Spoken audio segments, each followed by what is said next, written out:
My name is Siobhan McClean and I'm the head of Biochemistry in UCD. And my research focuses on how bacteria cause infections and how we can use vaccines to prevent those infections. Many bacteria are resistant to antibiotics. And that means that antibiotics that used to work 20 or 30 years ago are no longer very effective. So instead of trying to kill bacterial infections, what if we could prevent them with vaccines? We already have very good vaccines that prevent infection. For example, the polio vaccine was developed in the 1950s. And until that time, polio was a huge problem, particularly in the first half of the last century.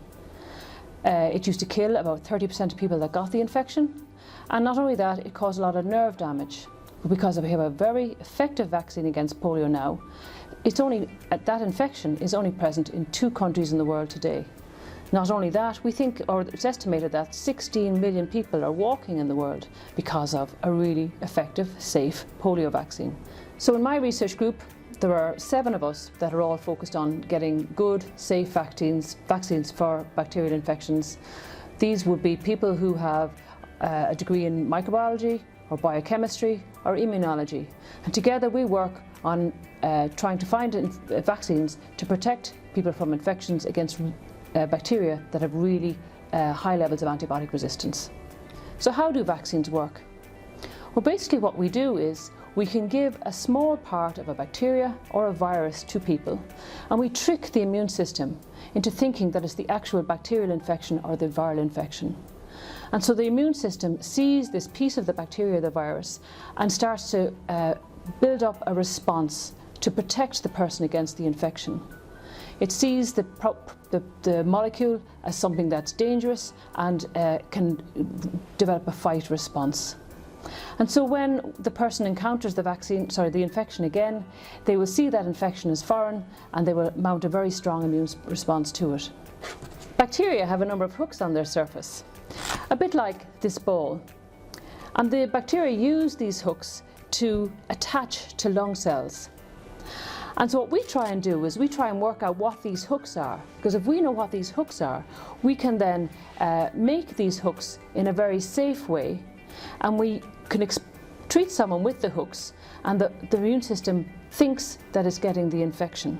So what we do is we take a bacteria and we mix it with human cells, and we look at all the molecules on the outside of the bacteria and see which molecules are attaching to the human cells.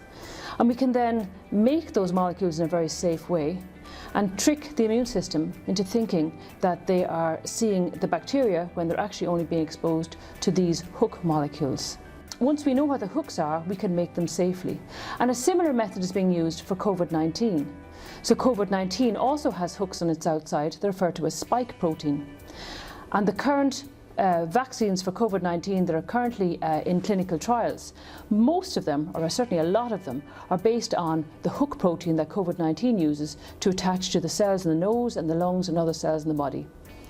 And it's really good because at the moment there are 11 different vaccines in trials for COVID-19. And so by next summer or next autumn, we should have a choice of good, effective, safe vaccines that will protect people against COVID-19 infection. These trials do take a long time because we have to be sure that they're safe and effective. But it's really good at the moment because we have about 11 different vaccines that are in human trials now. So by next summer or next autumn, we should have a choice of a good, safe vaccine to protect us against COVID-19.